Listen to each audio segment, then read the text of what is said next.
Look at you two in matching filthy work clothes. Go home, you poor brothers. I've got a meeting with a big company now. John taunted us with a face full of glee, just like when he used to bully me. Well, I guess the $100 million deal is off, Ben. John's eyes widened in shock as my brother said that nonchalantly. No way, you. Are you from Matthews Manufacturing? John's face turned paler by the second as he looked at me. My name is Kent Matthews, 40 years old. I work at a small metalworking company called Matthews Manufacturing. Under the direction of my real brother and our company president, Kyle Matthews, I engage in metal processing work. Our main job is to transform metal blocks into all sorts of metal products, from large pots to small precision machine parts, using our unique techniques based on the client's requests.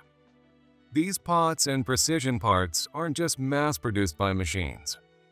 The usability and durability of items crafted one by artisans are incomparable to those of mass-produced items. There are still things in this world that can only be made by human hands, and we cherish and preserve these techniques every day. By the way, Matthews Manufacturing was originally run by our uncle, our father's brother. When I was in 5th grade, our parents died in a car accident. My brother and I were taken in by our childless uncle and his wife. We naturally learned metalworking skills in that environment, and when our uncle was on his deathbed, he entrusted the company to us. Thanks to working hard together with my brother, we now get enough work to make a living, even if it's a small operation. The only complaint I have is the ongoing connection with someone I've had a grudge against since middle school. When I was in the 3rd year of middle school, my uncle brought my forgotten lunch to school. In his grease-stained work clothes, he came to the school gate, waved with a smile, and quickly left, saying, "Don't forget it next time." As I was about to return to the school building, the worst person spoke to me. Why is your parent dressed so dirty? Are you guys too poor to afford clean clothes? That person was John Collins. He is the son of the president of a major conglomerate, Collins Industries. In other words, this guy is a rich kid.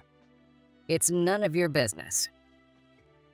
Even as a middle schooler, I couldn't express enough gratitude to my aunt and uncle for taking us in after our parents passed away, and we were plunged into despair. I couldn't just stand by and let them be insulted. If you keep making fun of my aunt and uncle, I won't forgive you. Immediately, John's cronies restrained me. What do you mean, you won't forgive me? John snatched my lunchbox. Even the design on your lunchbox screams poor. The food inside must be terrible too. John's cronies burst into laughter at his words. Would you rather have me buy you a more luxurious lunch? When I shouted, "No thanks," John opened my lunchbox. Make sure to savor it. With that, he dumped my lunch on the ground in the schoolyard. His cronies laughed again. All right, let's go get lunch. One of John's cronies shoved me, making me stumble and fall to the ground. John threw the empty lunchbox away, laughing with his cronies as they walked back to the school building. I looked at my lunch scattered on the ground, unable to move from the frustration. John's bullying was a daily occurrence. However, I didn't want to worry my uncle and brother, so I acted cheerful at home during my 3rd year of middle school, determined not to show that I was being bullied. I kept telling myself, I'm not beaten in spirit, and endured the year as best I could. Somehow, I managed to graduate from middle school, and by then I was already considering taking over the family business in the future. Since John and I went to different high schools, our paths diverged, and I no longer had to deal with him. After that, I spent my days helping at home and studying hard in high school. No matter how busy or tough things got, I always thought it was still better than middle school, and that made me more resilient. Thanks to that, I always ranked at the top of my class, but I had decided to work at the family factory after high school, so I never considered going to college despite my good grades. My uncle insisted, "You should go to college for your future." My brother, who had also gone to college thanks to my uncle's generosity, was already working at Matthews Manufacturing, applying his knowledge in his job. My high school homeroom teacher recommended a renowned engineering university, saying it would surely help with the family business. So I pursued more specialized studies there. My tuition was covered by Uncle, so I'll cover yours, Kent. My brother said that, but my uncle retorted, "Don't be ridiculous," and ended up paying for my tuition as well. I joined Matthews Manufacturing right after graduating from college, and before I knew it, 18 years had flown by. In the meantime, 5 years ago, my uncle passed away, and a year later, my aunt followed him. Both my uncle and aunt, in their final moments, smiled contentedly, saying they were glad we had grown up so well before they left this world. My brother is married with kids, but I am still single. I regret not being able to show them their grandchild before they died. With these feelings in mind, my brother and I swore to each other that we would protect Matthews Manufacturing. By then, I had almost forgotten about John. However, something happened that forcibly brought back those unwanted, sealed memories. It was during a class reunion a year ago. I didn't have many good memories from middle school, but a former classmate, one of the few friends I had back then, persuaded me to go. Sure enough, John was there, still surrounded by his cronies, bragging about his family. My family has recently ventured into space projects. It might take a few years, but we plan to launch a rocket built by our company. I didn't care at all, so I tried to avoid him and talk to the friend who had invited me. But my efforts were in vain. "Hey, isn't that? What was his name again?" I heard John asking his cronies. I had hoped that after 25 years since middle school, he would have mellowed out a bit. But John was practically the same. He walked right up to me. What was your name again? You, poor boy. Oh yeah, poor boy. How've you been? Still poor? Instead of feeling anger, I was astonished that he could still talk to people that way as an adult. "If you don't know my name, don't talk to me." I glared at John. Oh, have you gotten a bit tougher now that you're an adult? His provocations were still at a middle school level. Maybe. You, however, are still childish. Still relying on your parents' money, unable to do anything on your own. I shot back. John stepped closer, his face twisted in anger. What did you say? I'm the president of Collins Industries now. I don't know what you do, but crushing you would be easy. How ridiculous. What is he competing with? And what kind of pride has he lived with all these years? Rather than fear from being bullied in the past, I felt foolish for wasting my time talking to him and couldn't stay any longer. I told my friend, "See you later," and left the reunion. One day, my brother approached me while I was engrossed in my work. Hey, Kent, it's lunchtime. The factory was filled with the noise of various machines. Despite that being the case, he shouted loudly enough to be heard. I paused my work and nodded. Let's have lunch together. I'll treat you. After finishing the morning shift, we got into my brother's car and headed to the city. Come to think of it, when was the last time we had a meal together? Just the two of us. There it is. My brother pointed as he drove, indicating a fancy restaurant that was way out of my budget. "Hey, are we really going in there?" Ignoring my concern, he simply said, Yeah, here. And parked in the restaurant's lot. I mostly cook for myself or eat convenience store meals. So the idea of having lunch at a place like this never even crosses my mind. My brother got out of the car and urged me, "Come on, let's go." We entered the restaurant, and my brother talked to the staff about something. We were then led to a private room in the back. When my brother opened the door, there was John. Why is he here? I was expecting a nice lunch, but my mood instantly turned sour. John also froze for a few seconds, not understanding the situation, but quickly reverted to his usual mocking expression. "Well, if it isn't the poor boy," he taunted right off the bat, then pointed at my brother and asked, "Are you friends with this guy?" "This is my brother, Kyle." My brother spoke politely to John for some reason, and John let out a loud, coarse laugh. Oh, so you're his brother. You two in matching dirty work clothes. Get out of here, you poor brothers. I've got a meeting with a big company now. John shouted with glee, just like when he used to bully me. But his words were drowned out by my brother's hearty laugh. Haha. Well then, the $100 million deal is off.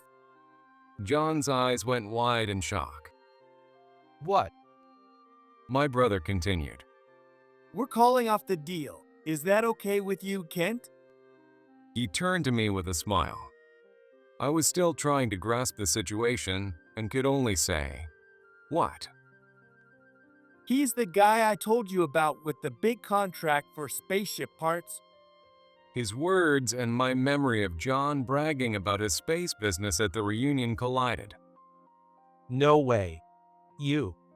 Are you from Matthews Manufacturing? John's face turned from pale to white as he looked at me. Yes, as you guessed, this is Kent Matthews, the person you bullied in middle school. And I am his brother, Kyle Matthews, the president of Matthews Manufacturing, with whom you were supposed to negotiate today. John's face went beyond pale to white. Even though you couldn't remember his name at the reunion, you mocked him just like in middle school. My brother, who had remembered everything I told him after the reunion, smiled at me and said, "That's the situation." John, your name, your behavior during our meetings, and what Kent told me about middle school all matched perfectly. Though I don't remember it well, on the night after my middle school graduation, I went home and, upon seeing my uncle, aunt, and brother's faces, couldn't stop crying. I think I told them about John and his gang. Until then, I had acted normal to avoid worrying them, but I probably apologized through my tears for causing them concern. Wait a minute. John, who had been silent, suddenly started speaking formally. What about all the deals we've made? We're talking $100 million here. Just because the kid I bullied happens to be your brother, you're going to throw that away for something that trivial? My brother answered without hesitation. Yes. I believe so. Even if this deal falls through, we'll continue to value our existing work. And He looked directly at John. it's not just out of revenge for my brother being bullied. If I had heard that you had changed and apologized at the reunion, maybe this would be different. John's clenched fist trembled as he angrily said, "What?" Honestly, ever since I saw your name, I've been cautious. During our initial interactions, you were very polite, but I could still see glimpses of your condescending attitude towards others. I began to wonder if it was right to do a $100 million deal involving many lives with a company run by someone like you. Sweat trickled down John's forehead as he fell silent. I'm the president. I have to protect the company. I'm sorry to my brother, but I used this situation as a way to gauge your character for the sake of our company. Hearing those words, I couldn't help but smirk. That's how it is. We'll be taking our leave now. As we stood up, John shouted, Wait a minute. Does he still have something to say? Probably thinking the same, my brother and I exchanged glances. You think you can get away with this? You're dead wrong. I'll use every trick in the book to destroy your company. My brother, with a look that said, "Is that all?" responded, "Is that so?" After that, we left the restaurant without looking back. We continued to be busy with our daily work as usual. One day, however, something unusual happened. It was when I was checking the company's emails. "Hey, Kyle." My brother, always calm, asked, "What's up?" but seemed genuinely surprised when I showed him a particular email. Offers for airplane lights and washing machine parts. Why are we suddenly getting cancellations back to back? Just then, my brother's phone rang. Seeing the name on his phone, his eyes widened, and he showed me the screen. It read, "John." My brother put the call on speaker so I could hear, "Hello." Long time no see. I thought you might have received some news by now. A call right after 2 companies canceled. The timing was too perfect. My brother, sensing what was going on, asked. Did you do something? Ignoring my brother's short question, John let out his crude laugh. I had to rush things a bit, so I pushed through. Hearing this, my usually composed brother raised his voice. Did you pressure those companies into canceling their deals with us? Do you think you'll get away with this? John's laugh grew louder. My company is much bigger than yours. When you're a big company, you can do things like this. This is the power I have as president. If you want to get those deals back, make the parts for half the original price. I gestured to my brother to hand me the phone. What's wrong? Why are you silent? I took the phone and pressed the play button on my own phone's voice recorder, holding it close to my brother's phone. The conversation between my brother and John from earlier started playing. What's this? What's going on? I've got more. I pressed play again without missing a beat as I said that. You think you can just get away with this? I'll use every trick in the book to destroy your company. The same voice echoed, just like when John had ranted at the restaurant. You can't. What's the meaning of this? John raged, but I didn't flinch. I recorded it. In my experience, people like you are great at talking on the spot, but don't remember half of what they say. As proof, you didn't even remember my name despite bullying me so much. And later, you'd claim you didn't know or couldn't remember. So nowadays, when I meet people like you, I keep my phone's recording feature on to protect myself. John, who had been so full of himself minutes earlier, fell silent. Within a month, you're going to release those 2 companies from your pressure. If you refuse or try anything else against us, I'll use these recordings as evidence to sue you for harassment. I handed the phone back to my brother. My brother took it with a silent thanks and said, That's how it is. We'll be taking our leave now. Goodbye. ignoring John's "hey" and "wait." My brother ended the call. We never heard from John again. About 2 weeks later, while I was busy working in the factory, someone tapped my shoulder. My brother, looking weary, showed me his phone. It had a call history from John. I think I should answer, but I'm not looking forward to it. I patted my brother's back. I'll record it from next to you, so let's get it over with. We moved to the office, and reluctantly, my brother made the call. John picked up immediately. Of course, the phone was on speaker so I could hear. Long time no see.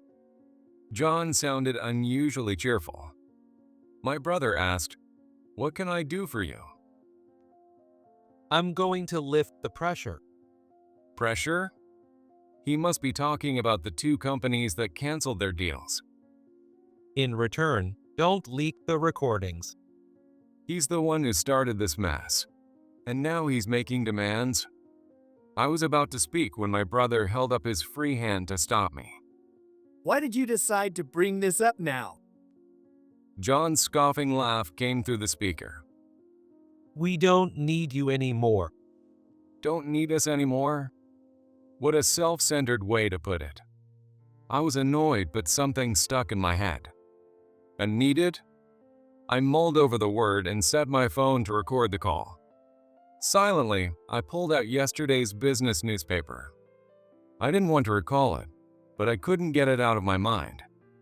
I found the article.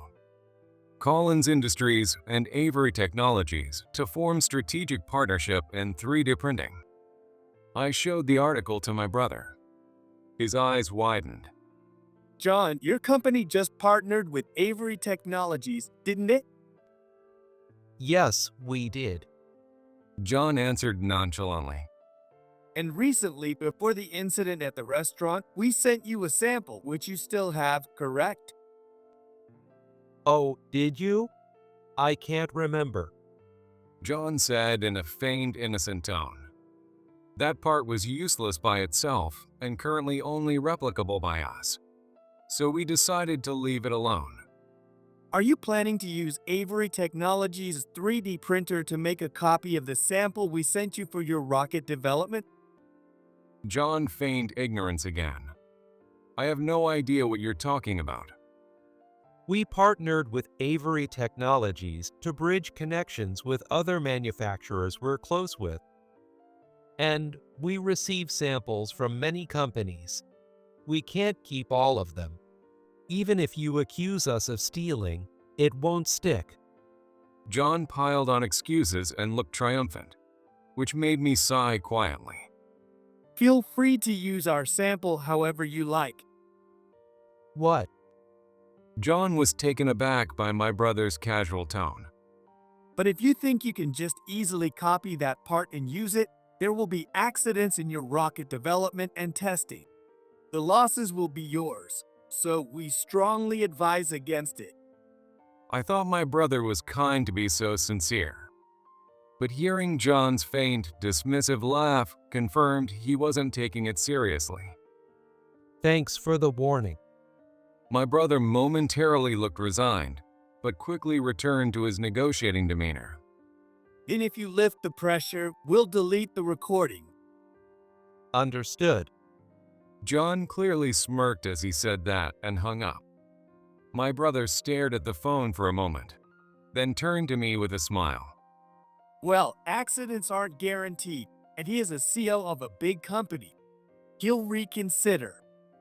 I realized he was convincing himself with those words. I patted my brother's tired shoulder. Good job. I'm going back to work. I left the office. 2 weeks later, in the evening, after finishing the day's work, I returned to the office to find my brother arguing with someone on the phone. Enough is enough. It was rare for my usually calm brother to raise his voice so much. Seeing me, he wrote "John" on the notepad on the table and turned on the phone speaker. I quickly took out my phone from my pocket and pressed the record button. The original part was a copy from your company. It's like your part caused the explosion. I felt an intense urge to punch John if he were here and stop the recording. There are people injured. You'll pay for this. John yelled as I took the phone from my brother. This is your fault. I shouted, pressing my phone to my brother's.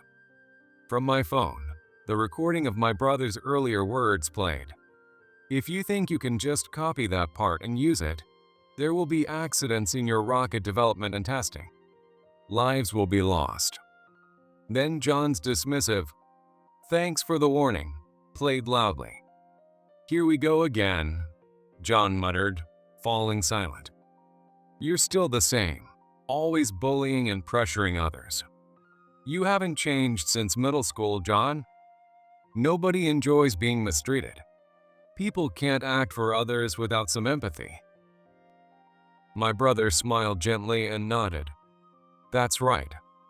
In middle school, when you bullied me, your cronies would cheer you on. But at the reunion, no one came near us when we talked, right? John stayed silent, probably realizing the truth. When you belittle and blame others, even those close to you will eventually leave, and you'll end up losing everything. Acknowledge your faults and try to improve yourself. With that, I cut the call abruptly. The next day, while heading to the parking lot to meet a client with my brother, I saw John running toward us with a furious expression. I was terrified and didn't know what to do. But John didn't do anything. He reached me and suddenly just begged as sincerely as he could. Please, take out your resentment on me here and now. Insult me all you want. Just please supply us with your parts again. John pleaded loudly enough for the neighbors to hear. As a middle schooler, I might have stomped on his head and said, "Serves you right." If we can't get your parts, our space project will fail. If that happens, I'll be disgraced in the industry and might have to step down as president. So please, make the parts. But if I had stomped on him, I'd have later realized my own pettiness and fallen into self-loathing. John has continued to trample on others without realizing how pathetic that makes him. This is the fate of someone who looks down on others. I approached him and told him the situation. "Sorry, John, but that's impossible." Hearing that, John paled. "I'm about to meet with another company with my brother. If it goes well, we'll have enough work to support our employees for a while. But even if we help you now, there's no guarantee we'll see any revenue from your side. Work involves many people, each with their own families, and I've been helped by them countless times." A tear rolled down John's cheek as he looked down. "You bullied me all this time, but even if you change your ways now, I can't sacrifice the people who have helped me to save you. I'll choose those who have helped me." With that, I headed to the car. My brother was already sitting in the driver's seat, smiling. Let's go. I looked ahead and said, "Yeah," and the car sped off. After the incident, Collins Industries underwent an investigation by a third party. It revealed that they used parts made with a 3D printer without properly trimming the extra bits. Precision machinery can have catastrophic failures from even a 1-micron misalignment, so they should have gone through multiple inspection stages. Skipping these checks led to the accident during a man test.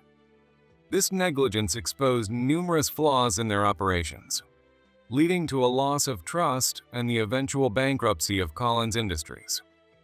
John reportedly found another job, but, likely due to his spoiled nature since childhood, soon displayed arrogance and was involved in a violent incident, leading to his dismissal. After that, I didn't hear any more about him. A month later, we were at the restaurant where we had confronted John, along with our company employees. Before that confrontation, my brother had anticipated that things wouldn't go smoothly, so he told the restaurant to bill the cost later to Matthews Manufacturing.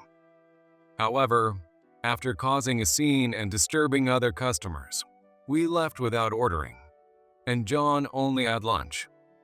My brother later apologized profusely to the restaurant, promising, "We'll come back and dine properly." And here we were now, sitting around a table laden with a luxurious meal. Are you sure it's okay to treat everyone to such a fancy meal, Kyle? We have to. We made quite a fuss last time, and we need to make it up. Besides, everyone's been working hard and deserves it. I looked at the employees enjoying their food and replied, "You're right. We said we'd have a one-on-one meal, but we still haven't managed to do that." My brother smiled at my comment. Well, we can do that anytime. I responded, "Yeah, anytime. Yes, anytime." as long as we keep running this company. And more importantly, as long as we do work that people appreciate and value the people around us. We will continue to protect the company that our uncle and aunt left us and live our lives helping each other as brothers.